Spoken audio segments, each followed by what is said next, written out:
चलिए बच्चों, so today we need to begin with the new topic chapter number 3 अपने governance का।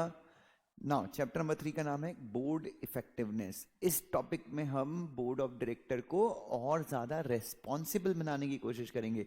Will try, क्योंकि आप सबको बच्चों शुरू के 2 चैप्टर पढ़ के ये चीज आपको समझ में आ गई है कि यार जब तक बोर्ड ऑफ डायरेक्टर ईमानदारी से, निष्पक्षता से, जिम्मेदारी से काम नहीं करेंगे तब तक भाई साहब कंपनी का कुछ नहीं हो सकता। सो कहीं ना कहीं बोर्ड ऑफ डायरेक्टर्स को इफेक्टिवली काम करना बहुत जरूरी है। And company secretary, the one who happens to be a governance professional, भाई कंपनी सेक्रेटरी है, गवर्नेंस प्रोफेशनल है। और as a governance professional it becomes the duty of the company secretary कि भाई डायरेक्टर की गवर्नेंस के प्रति, कॉर्पोरेट गवर्नेंस के प्रति क्या क्या जिम्मेदारियां हैं, कंपनी सेक्रेटरी इन चीजों को डायरेक्टर्स को बता के रखे।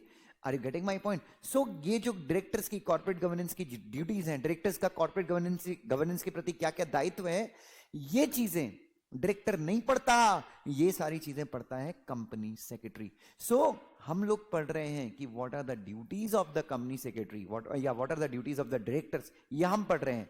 और जब हम ये पढ़ेंगे तो हम डायरेक्टर्स को बताएंगे, डायरेक्टर्स को एडुकेट करेंगे, डायरेक्टर्स को ट्रेन करेंगे।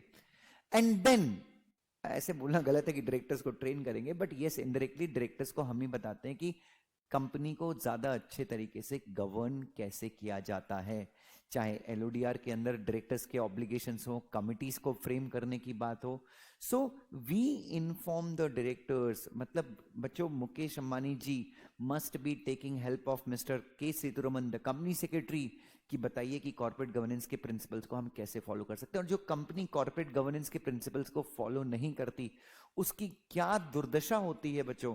कंपनी सेक्रेटरी की इंपॉर्टेंस जो कंपनी डेफिनेटली हर कंपनी रिकॉग्नाइज करती है, बट कंपनी सेक्रेटरी की बातों को जो कंपनी दरकिनार करती है, DFHL, Dewan Housing Finance Limited, ILFS, Bhushan Steel, ऐसी बहुत सारी कंपनीज हैं जो गवर्नेंस प्रैक्टिसेस के टर्म्स में फेल हुई हैं।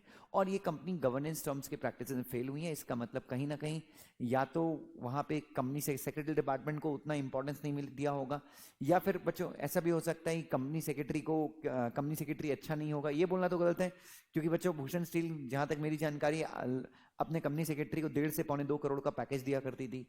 तो हर एक डायरेक्टर्स की जिम्मेदारी यहां पे ये बनती है, चाहे बड़ी कंपनी हो छोटी कंपनी हो, कि आप कंपनी सेक्रेटरी की बातें माने, बिकॉज कंपनी सेक्रेटरी ने कॉर्पोरेट गवर्नेंस के प्रिंसिपल्स का अध्ययन किया है। और इस बाबत, इस नाते कंपनी सेक्रेटरी डायरेक्टर्स के बारे में जितना डायरेक्टर्स ने जिंदगी में नहीं पढ़ा है, बिजनेस करने का तरीका या लॉ के बारे में, डायरेक्टर्स की ड्यूटीज क्या है, डायरेक्टर्स के को क्या क्या चीजें फॉलो करनी चाहिए, डायरेक्टर्स ने जितना अपनी जिंदगी में नहीं पढ़ा है यार, उससे कई गुना ज्यादा यार हमने पढ़ा है। सो मेरा यही मानना है, कंपनी सेक्रेटरी का रिकग्निशन बढ़ ही रहा है ये, और कंपनीज को एक्चुअली सेक्रेटरी डिपार्टमेंट को बहुत ज्यादा इंपॉर्टेंस मिलती है, बट कंपनी सेक्रेटरी की बात को कंपनी सेक्रेटरी जो भी कंपनी में कहता है, क्योंकि कंपनी सेक्रेटरी ने अध्ययन किया है यार। और हम बहुत सारी चीजों को अध्ययन करते हैं, डायरेक्टर कॉर्पोरेट गवर्नेंस सिर्फ हमारा एक छोटा सा एरिया है जिसके बारे में हम अध्ययन करते हैं। हमारी आईसीएसआई का मकसद भी है कि गवर्नेंस प्रोफेशनल्स को तैयार करना, कॉर्पोरेट गवर्नेंस को प्रमोट करना। सो बच्चों मैं हमेशा ये चीज आपको कहूंगा कि बोर्ड कितना इफेक्टिव है उसमें कंपनी सेक्रेटरी का रोल बहुत ज्यादा है, बिकॉज हम पढ़ते हैं गवर्नेंस के प्रिंसिपल्स को। ठीक है, so this is the importance of company secretary, और ये चीज आपको समझनी चाहिए बच्चों। सो नाउ विल सी, अब हम बाकी चीजें देखते हैं बोर्ड इफेक्टिवनेस के बारे में।